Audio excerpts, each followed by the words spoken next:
Hi and welcome. So today I wanted to share a bit more about why you might feel like a robot or out of control when you are emotionally eating.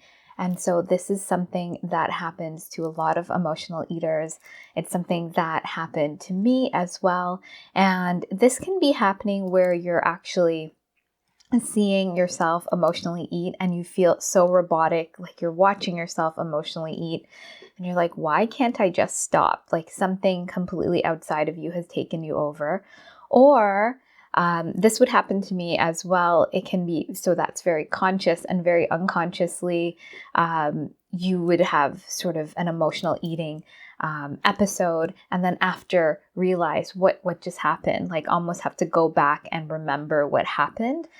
And so in both cases, we're feeling really very much like something's taken us over. We feel really robotic, and we have no control. So consciously, we feel like we have no control over this pattern. And I remember when I was going through this, I felt just really like a failure and I felt so out of control. I didn't know why this was happening. I thought something was really wrong with me. I didn't understand this mechanism. I thought, no one else goes through this. Why is this happening to me? And because it was just so unusual for me and I didn't see anyone else experiencing it or talking about it, I had to really start understanding this pattern. And this was something that I felt really out of control about, not only when I was, I tried diets and I tried, different things to try to shift and change my body to gain acceptance, but this emotional eating was there. It was this barrier for me. And at the time when it would happen, I didn't even realize it was emotional eating. I just thought I was out of control and I wasn't really connected to my body. I didn't even know if I was truly hungry. I didn't understand what was going on. So if you are watching yourself do this and you know you're full, you've eaten, you're not physically hungry, and if you don't know whether you're physically hungry or emotionally hungry, I'll leave a link below for a free resource. I have a guide that's called What Are You Truly Hungry For? And it helps you discern true from emotional hunger, which is really a starting point in this. So if you are aware that you're emotionally eating, this really is a pattern. You can start seeing it pops up every so often in your life. Some of my clients, this happens daily or several times throughout the day. It happens weekly. It can be more spread out. It just depends. Usually when it's happening more often, you really want to resolve it and understand it. And that was the case for me around the time I was like, what's really going on? This has been going on for years. I really need to get a handle on this. And so what I discovered as I was going through that was that this was a pattern. I had this pattern, and the reason I had this pattern was because I was emotionally eating.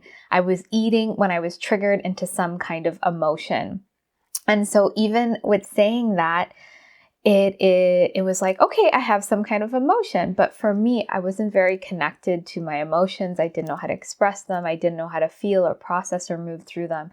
But I was aware, okay, so something is triggering me into feeling not very good. And then I'm emotionally eating. Okay. And so I had to do a lot of work looking back at my patterns. And so the reason that we develop this pattern, this coping mechanism, is that when we are younger, or, at some point, or we witnessed this in our parents, our caregivers, our society, was that we couldn't feel certain emotions. They were wrong, they were bad, we were punished for them, we were, sort of dismissed, our emotions were dismissed. And as children, we really need to be taught about our emotions. We need our parents to hold space for us. We need others to really validate our emotions and allow us to really process and move through them and be with them and feel them in our body. And, if we had this sort of upbringing, even sort of the bigger things that would happen in our life, if there were, there are traumas that happen in our life that can be very small or very big, but trauma is just essentially something that happened that we had an emotional reaction to that wasn't resolved. We weren't able to fully process and move through that emotion. And, I've seen this happen with my son, where he's had really big emotions. And if I wasn't able to hold that space for him, he would sort of stuff it down, because I can see it slowly happening with the conditioning in the world, with society. Kids, they'll make fun of you, or adults might say, be strong, be tough. You don't have to feel that way. And all of this is telling us what we're feeling and experiencing is not right. And that couldn't be further from the case. We have emotions, especially when we're really young, because it's telling us about our experience in the world, and it's giving our body information. This is how we experience our world, and we need to be able to feel it.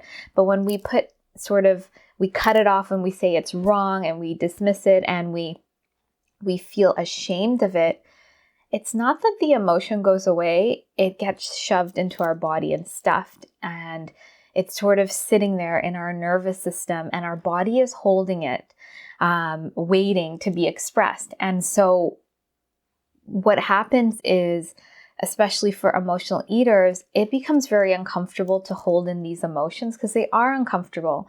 And we're not taught that it's okay to have some discomfort and feel through. And so we need a way to feel better. We need a way to cope with these emotions because we have no clue what to do with them. And for us, food is what we turn to. We turn to food to soothe ourselves. And so our brain loves patterns. And if we keep using food every time we feel this discomfort, because it does make us feel good, food just creates that feel good sort of chemicals in our body. It's not resolving the emotion. It's just sort of distracting us and making us feel good. And so when we use that food to soothe ourselves and we keep doing it over and over again, it becomes a pattern, and our brain loves patterns. And so it becomes automatic. And then it goes into our subconscious mind, which is essentially, it also lives in our body. So it becomes very powerful. So when things are in our subconscious, it's like breathing. It's like your heart beating. It's like when you realize you're driving and you got from A to B and you didn't know how. Our subconscious has 95%, is running 95% of our patterns. It has that much more power. And especially emotions that we shove down and we don't want to look at, they actually grow and become more powerful. So when they get triggered, they come up even stronger.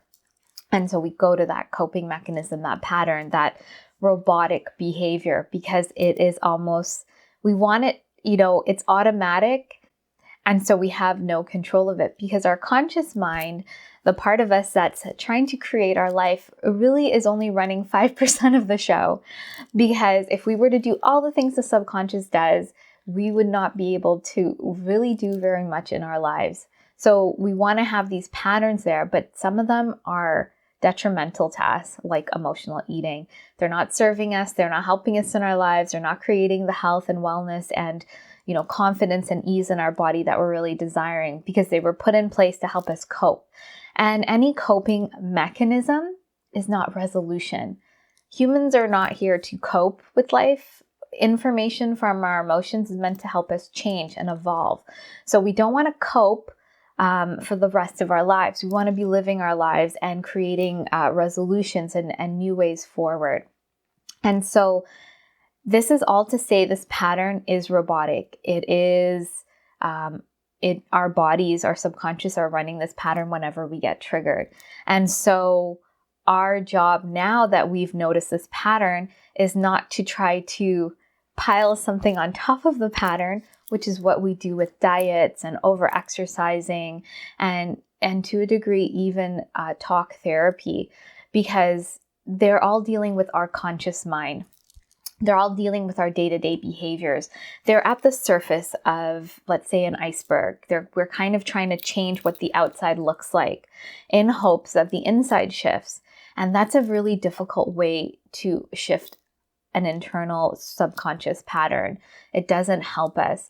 And so what we need to do is get to the root of that pattern, pull it out, and replace it with these new ways of being.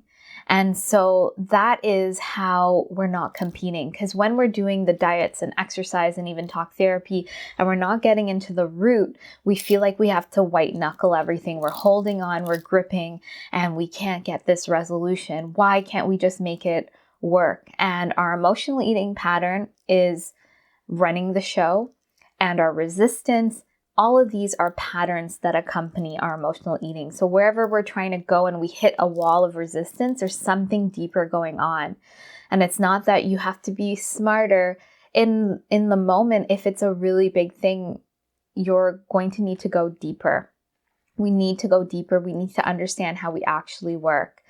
If we are open and we're very not attached to how we eat or exercise, and we're doing it without this sort of desperation, it's easier to actually add in these new things because there's nothing rooted in that's against it, let's say. So emotional eating as this pattern is trying to keep us safe, keep us from feeling these uncomfortable emotions. So we have to do deeper work.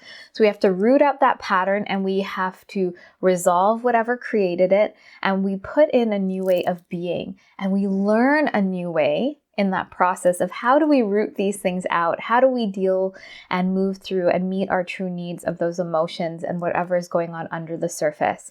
So everything that's sort of pulling us back, all the resistance, the emotional eating pattern, it's really just trying to keep us safe.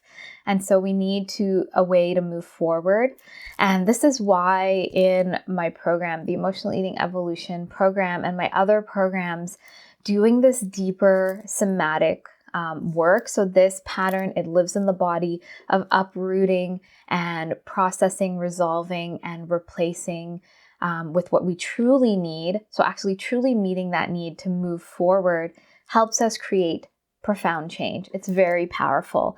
And that's where we add in these other new ways of nourishing our body and accepting our body. These will actually feel good because we're not just trying to add something on top of what's there. We're sort of clearing it out and really cleaning out and removing those roots that are not serving us and putting in something that's going to help us with our emotional eating. And so this is sort of the deeper way that we do that, is by really getting into the body, really processing this on a body nervous system level, so we feel safe in our body to replace and process and move through these limitations we've given ourselves or these coping mechanisms and put in something new and relearn a new way. So this is more, we can be more strategic with the way we're nourishing our bodies. We can really look at these different nuances and really start accepting our body, and we're no longer chasing something. So I hope this helps you understand how this pattern works on a deeper level and why you feel robotic, because it's being triggered, because that's how our brain is working. And if we want something different, we really have to get into this deeper level. We have to go deeper. We have to dive in. We commit to this work. And it's not like years and years. It took me many years to figure this out. It was almost 2 decades of me struggling with diets and emotional eating. And so, this is really profound, and it can shift so quickly. And when I say quickly, this is, in a few months or so, we really get a handle on it. So if what I'm saying to you is resonating and you'd like to find out a bit more about my work, I will leave a link below to the Emotional Eating Evolution program so you can find out a bit about it. That program is more of a group container, and I also currently have spots open for one-to-one in my high-level container, which is called the Evolution. And this is where we deep dive into this process of working through these resistances and this pattern at a deeper level and implementing new ways of moving forward that are going to help you create, that ease, that comfort in your body, feeling confident around food, and just feeling like it's more effortless because we are working at this deeper level. So I invite you to check out those links below. And if you have any questions for me, please let me know. And please be sure to like and subscribe if you haven't. And I look forward to sharing more with you. And I hope you have a great day.